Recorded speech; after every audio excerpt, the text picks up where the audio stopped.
Guys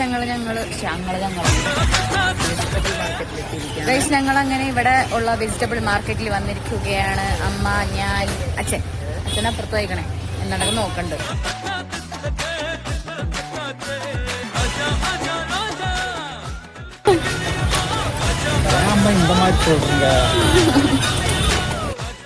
guys ഇവിടെ ഭയങ്കര വെയിലാണ്, അതുകൊണ്ട് ഞങ്ങൾ തൊപ്പി മേടിച്ചു.